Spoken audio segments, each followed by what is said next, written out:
שלום. נפגשנו היום להדרכה בעניין ההבדל המהותי והמאוד משמעותי בין עובדות לפרשנויות. עכשיו, למה זה כל כך חשוב? כי ברגע שנאמץ את העניין הזה ככלי לחיים, אנחנו נוכל להוריד במאות אחוזים את המצבים שבהם יש לנו תחושות לא נעימות כלפי משהו. ומה זה אומר? הרי בדרך כלל כשאנחנו מסתכלים על איזושהי סיטואציה שלא נעימה לנו, אוקיי? כמו ארוחת ליל שישי האחרונה עם כל המשפחה. ועולה לנו, הוא התנהג ככה, הוא עשה ככה, היא עשתה ככה, היא נכנסה בלי כלום, היא קמת האף כששתתה את המרק, ומה זאת ככה. מלא סיפורים רצים לנו בראש סביב איזושהי סיטואציה. כשאני מדברת על סיטואציה שהיא לא נוחה לנו כמובן, אני לא רוצה לעשות שום שינוי במקומות שאנחנו מרגישים בהם טוב, זו לא המטרה. ואז יש איזושהי תחושה לא נעימה שלפעמים יכולה ללוות אותנו יום, יומיים, שלושה ואפילו שנים ארוכות במקרי קיצון. ואז מה אנחנו יכולים לעשות? הרי כל מחשבה או דעה שיש לנו על סיטואציה מסוימת היא בסך הכל פרשנות שלנו על אותו אירוע. זאת אומרת, הרי אם יהיו נוכחים, אם אני מדברת על אירוע שנכחו בו למשל 5 אנשים או 10 אנשים, ואני אחר כך אראיין אחד סביב אותו אירוע, כל אחד יספר לי משהו אחר. גם מבחינת התחושות וגם מבחינת מה שהוא ראה והוא חווה באותו הערב. מה שאומר שבעצם כל מה שקרה באותו ערב הוא לא עובדה. קרו שם דברים, וכל אחד מאיתנו, כל אחד מהנוכחים באותו ערב, לקח את זה דרך המסנן המוחי שלו, ונתן את הפרשנות שלו לאירוע. גם מבחינת תחושתית וגם מבחינת מה שנראה לו שקרה, סדר הפעולות לצורך העניין. שקודם הגישו את זה ואחר כך הגישו את זה, זה לגמרי לא העניין. עכשיו, העניין הוא כלי ממש נפלא להפחית את המקומות שבהם אנחנו מרגישים לא טוב כלפי משהו, זה לעשות הבחנה חד וחלק בין מה העובדה לבין מהי הפרשנות הסובייקטיבית האישית שלי על אותו דבר. עכשיו, היופי הוא, הקסם הראשוני הוא שעובדה היא בלתי ניתנת לשינוי. זו ההבחנה הראשונה שלו, מה זה עובדה ומה זה פרשנות. עובדה זה עובדה, עובדה זה כמו שהשמש זורחת ביום, הירח זורח בלילה. זו עובדה. עובדה זה שעכשיו בחוץ 22.5 מעלות. זאת עובדה. עובדה שאם אני עולה למשקל ואני רואה שם איזשהו מספר, המספר הוא העובדה. אוקיי? וכן הלאה. אז זו עובדה לצורך העניין, אם ככה נסכם. עובדה זה משהו שאני יכולה לראות אותו בעיניים. לכמת אותו, למדוד אותו.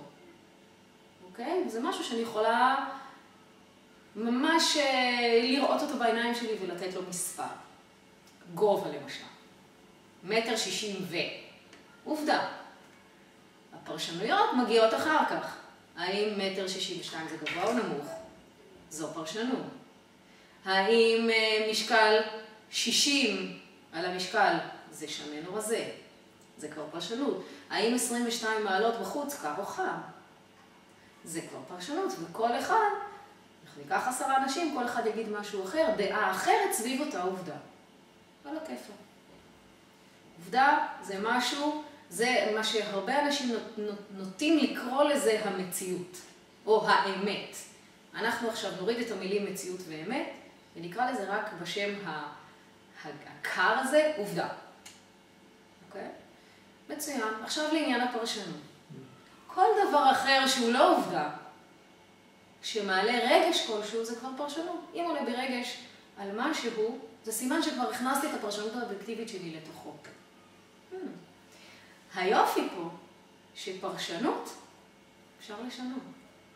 הרי פרשנות זה רק משהו שאני מספרת לעצמי סביב אותה עובדה שראיתי.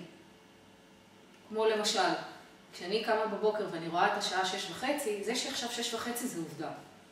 עכשיו אני יכולה להיות ככה, מוף, עוד יום, מוף, למה לא שבת, מוף.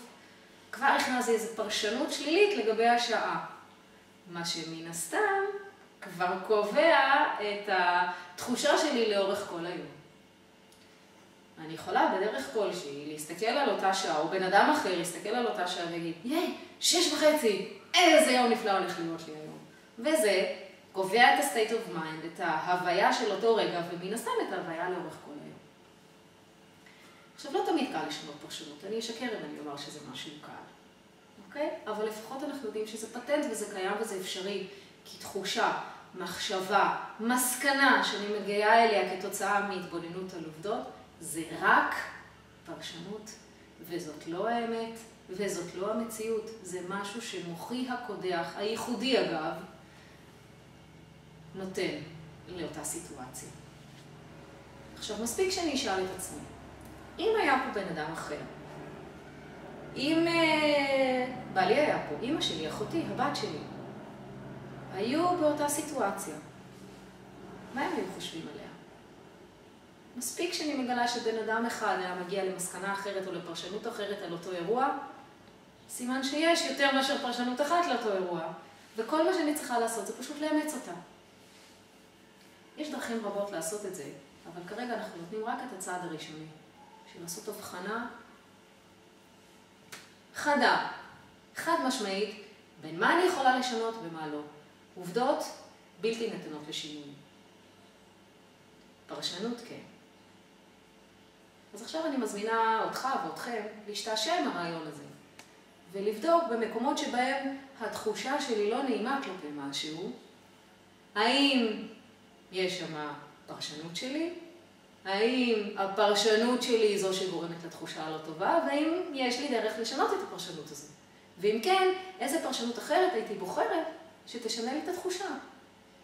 כי הרי מה המטרה שלנו בסופו של דבר? המטרה שלנו היא לדבוק במה שנראה לנו האמת, ולהיות צודקים כל הזמן? או רגע, המטרה שלנו היא להרגיש טוב. אם המטרה שלכם, שלכם להיות כל הזמן צודקים, ועל הכיפה.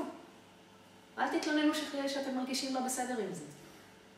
אבל אם המטרה שלכם זה להרגיש טוב, כל מה שצריך לעשות זה להחליף את המחשבה שלנו על אותן עובדות. אז לכו תשתעשעו עם זה, תשחקו, אני מאוד אשמח אם בעקבות ההתנסויות שלכם תשלחו לי את החוויות. אולי תעוררו שאלות אחרות או דברים אחרים שאפשר לעשות בעניין הזה. ואני אהיה פה לשוחח איתכם בעניין בהדרכה הבאה. תודה רבה, תודה לך.